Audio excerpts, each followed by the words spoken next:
So now I'm going to describe the property of Magsafe that's most fascinating to me. So here's an iPhone 12 mini Magsafe case. This is Apple's Magsafe wallet.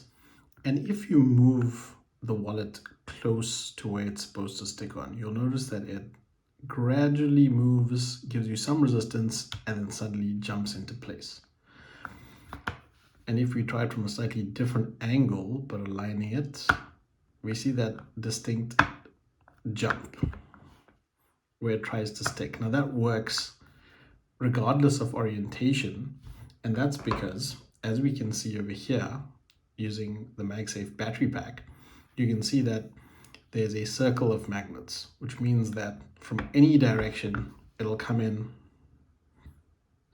and it'll stick. Now you'll notice it even more apparent with the Magsafe battery pack that when you push it on, it suddenly jumps in and makes a clicking sound. So I was interested to see how this whole thing works. Now, for somebody who hasn't ever experienced that feeling or held it in and seen it move into position, this might explain it better. So I'm just going to put in these spaces in here, place this on top. And what you can see is if I pull this back slightly and let go, you'll see that it's got this self-centering property of the magnets, which means that if you move it slightly off, it pulls it towards. So if I move it slightly to the left, it pulls it to the right. And if I move it slightly to the right, it pulls it to the left.